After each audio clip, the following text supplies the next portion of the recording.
1991 भारत की कहानी का वो साल जिसके बारे में बहुत कम लोग जानते हैं, क्योंकि उस साल कुछ ऐसा हुआ था जिसने इस देश को लगभग घुटनों पर ला दिया था। आज का भारत एक उभरती हुई आर्थिक ताकत है, लेकिन एक समय ऐसा भी था जब भारत के पास सिर्फ 3 हफ्तों का पैसा बचा था। 3 हफ्ते बस। अगर 3 हफ्तों के अंदर कुछ नहीं किया जाता तो भारत अपने विदेशी कर्ज नहीं चुका पाता, तेल नहीं खरीद पाता, दवाइयां नहीं खरीद पाता और शायद दुनिया के सामने एक दिवालिया देश बन जाता। सोचिए, इतना बड़ा देश, इतनी पुरानी सभ्यता और जेब में सिर्फ 3 हफ्तों का पैसा बचा हो। लेकिन ये कहानी अचानक शुरू नहीं हुई थी, ये धीरे धीरे पनपी थी, जैसे कोई दीवार अंदर से खोखली हो रही हो और बाहर से सब कुछ ठीक दिख रहा हो। 1980 के दशक का भारत देखने में शांत था, सरकार मजबूत दिखती थी, व्यवस्था स्थिर लगती थी, लेकिन इस स्थिरता की एक कीमत थी। हर चीज सरकार के नियंत्रण में थी। अगर कोई नया व्यापार शुरू करना चाहता तो उसे सरकार से अनुमति लेनी पड़ती। अगर कोई उत्पादन बढ़ाना चाहता तो उसे अनुमति लेनी पड़ती। अगर कोई नई फैक्ट्री खोलना चाहता तो उसे अनुमति लेनी पड़ती। ये व्यवस्था थी लाइसेंस राज। ये व्यवस्था सुरक्षा देती थी, लेकिन गति छीन लेती थी। प्रतिस्पर्धा कम थी, नवाचार धीमा था, निजी क्षेत्र दबा हुआ था। सरकारी कंपनियां चल रही थीं, लेकिन कई घाटे में थीं। फिर भी उन्हें बचाया जा रहा था, क्योंकि सरकार मानती थी कि वो सब कुछ संभाल सकती है। देश का विकास हो रहा था, लेकिन एक सच्चाई छुपी हुई थी। ये विकास अपने दम पर नहीं हो रहा था, ये उधार के सहारे चल रहा था।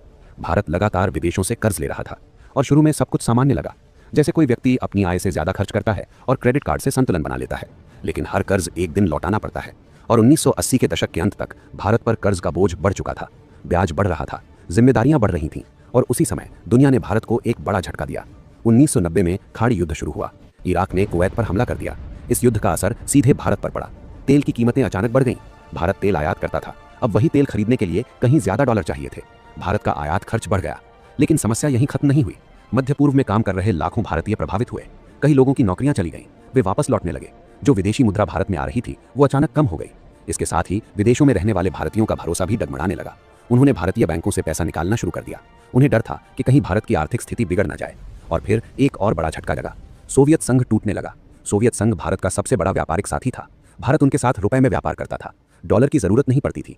लेकिन जैसे ही सोवियत संघ बिखरने लगा, भारत का ये सुरक्षित व्यापारिक रास्ता भी खत्म हो गया। अब व्यापार के लिए डॉलर चाहिए थे और भारत के पास डॉलर नहीं थे। स्थिति तेजी से बिगड़ने लगी। तेल महंगा था, विदेशी मुद्रा कम थी, कर्ज चुकाना था और भरोसा गिर रहा था। 1991 की शुरुआत तक भारत के पास लगभग सिर्फ 1 अरब डॉलर बचे थे। ये राशि सिर्फ 3 हफ्तों के आयात के लिए पर्याप्त थी। 3 हफ्ते, इतना ही समय था जिसमें देश को खुद को बचाना था। अगर आयात रुक जाता तो तेल रुक जाता, परिवहन रुक जाता, कारखाने रुक जाते, दवाइयां रुक जाती, देश का पहिया थम सकता था। और सबसे बड़ा खतरा था दिवालिया होना। अगर भारत अपने कर्ज नहीं चुका पाता तो दुनिया में उसकी साख खत्म हो जाती, विदेशी निवेशक दूर हो जाते, व्यापार रुक जाता, रुपया गिर जाता, देश को उबरने में वर्षों लग सकते थे। सरकार के सामने अब एक ही रास्ता बचा था, अंतर्राष्ट्रीय मदद। दुनिया की सबसे बड़ी वित्तीय संस्था थी इंटरनेशनल मॉनेटरी फंड। लेकिन ये संस्था बिना शर्त मदद नहीं करती। वो कहती है, अपनी व्यवस्था बदलो, सब्सिडी कम करो, बाजार खोलो, निजी क्षेत्र को मौका दो, सरल शब्दों में सुधार करो। लेकिन मदद मिलने से पहले भारत को यह दिखाना था कि वो गंभीर है। और तब एक ऐसा निर्णय लिया गया जिसे सुनकर पूरे देश का दिल भारी हो गया। भारत ने अपना सोना गिरवी रखने का फैसला किया। करीब 67 टन सोना। इसे विदेशों के बैंकों में गिरवी रखा गया। एक स्वतंत्र राष्ट्र अपनी संपत्ति गिरवी रखकर कर्ज ले रहा था। यह सिर्फ आर्थिक कदम नहीं था, ये एक भावनात्मक क्षण था, लेकिन देश को बचाना था। इसी संकट के बीच 1991 में नई सरकार बनी। प्रधानमंत्री बने पीवी नरसिम्हा राव और उन्होंने एक ऐसे व्यक्ति को जिम्मेदारी दी जो राजनीति से ज्यादा अर्थशास्त्र को समझता था। एक शांत स्वभाव का व्यक्ति, डॉक्टर मनमोहन सिंह। और यहीं से शुरू होती है भारत के आर्थिक पुनर्जन्म की कहानी। 1991 का वो समय सिर्फ एक आर्थिक संकट नहीं था, वो भारत के इतिहास का मोड़ था। देश सांस रोक कर खड़ा था। सोना गिरवी रखा जा चुका था, विदेशी मुद्रा खत्म होने की कगार पर थी और पूरी दुनिया भारत को देख रही थी। क्या ये देश संभलेगा या टूट जाएगा? इसी समय देश की कमान संभाल रहे थे प्रधानमंत्री पीवी नरसिम्हा राव।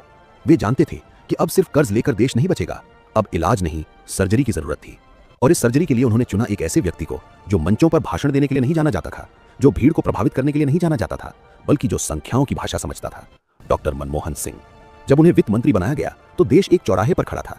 एक रास्ता था पुराने तरीके जारी रखने का और दूसरा रास्ता था बदलाव का। लेकिन बदलाव आसान नहीं था, क्योंकि भारत दशकों से एक बंद अर्थव्यवस्था रहा था। सरकार ही सब कुछ तय करती थी, बाजार पर नियंत्रण था, निजी कंपनियों के लिए जगह सीमित थी, विदेशी निवेश लगभग न के बराबर था। लेकिन अब समय आ गया था इन दीवारों को तोड़ने का। जुलाई 1991 में डॉक्टर मनमोहन सिंह ने संसद में अपना पहला बजट पेश किया। और यह सिर्फ एक बजट नहीं था, यह भारत की आर्थिक सोच में क्रांति की शुरुआत थी। सबसे पहले उन्होंने एक कठिन लेकिन जरूरी कदम उठाया। रुपए का अवमूल्यन किया गया, मतलब भारतीय रुपया कमजोर किया गया। यह सुनने में अजीब लगता है, लेकिन इसका मकसद था भारत के निर्यात को बढ़ावा देना। जब रुपया कमजोर होता है तो भारत के उत्पाद दुनिया के लिए सस्ते हो जाते हैं। इससे निर्यात बढ़ सकता था और भारत को डॉलर मिल सकते थे, जो उस समय सबसे ज्यादा जरूरी थे। इसके बाद सबसे बड़ा कदम उठाया गया, लाइसेंस राज को खत्म करने की शुरुआत। कई उद्योगों को अब सरकार की अनुमति के बिना काम करने की छूट दी गई। मतलब अब हर छोटी बड़ी चीज के लिए सरकारी अनुमति की जरूरत नहीं थी। ये एक बड़ा बदलाव था। पहली बार निजी क्षेत्र को खुलकर सांस लेने का मौका मिला। इसके साथ ही विदेशी निवेश के लिए दरवाजे खोले गए। अब विदेशी कंपनियां भारत में निवेश कर सकती थीं। ये एक साहसी निर्णय था, क्योंकि वर्षों से भारत आत्मनिर्भरता की नीति पर चलता आया था। लेकिन अब दुनिया से जुड़ना जरूरी था। सरकारी कंपनियों में भी सुधार की शुरुआत हुई। कुछ कंपनियों में सरकार की हिस्सेदारी कम की गई। इस प्रक्रिया को विनिवेश कहा गया। मकसद था सरकार का बोझ कम करना और कंपनियों को ज्यादा सक्षम बनाना। टैक्स प्रणाली में भी बदलाव किए गए। टैक्स दरों को सरल और तर्कसंगत बनाया गया, ताकि लोग कर देने के लिए प्रेरित हों और अर्थव्यवस्था में पारदर्शिता बढ़े। इसके साथ ही आयात नीति में भी बदलाव हुआ। कई वस्तुओं पर लगे प्रतिबंध हटाए गए। अब भारतीय कंपनियां आधुनिक मशीनें और तकनीक ला सकती थीं, जिससे उनकी उत्पादकता बढ़ सकती थी। ये सारे कदम आसान नहीं थे। देश के अंदर विरोध भी हुआ। कई लोगों को लगा कि ये विदेशी कंपनियों को बुलाने जैसा है। कुछ को लगा कि इससे आत्मनिर्भरता कमजोर होगी। लेकिन उस समय विकल्प बहुत कम थे। या तो बदलाव किया जाता या देश आर्थिक रूप से टूट जाता। डॉक्टर मनमोहन सिंह ने संसद में एक बात कही थी कि अगर हम नहीं बदले तो इतिहास हमें माफ नहीं करेगा। ये सिर्फ आर्थिक नीति नहीं थी, ये सोच का बदलाव था। भारत अब बंद अर्थव्यवस्था से खुली अर्थव्यवस्था की ओर बढ़ रहा था। धीरे धीरे इसका असर दिखने लगा।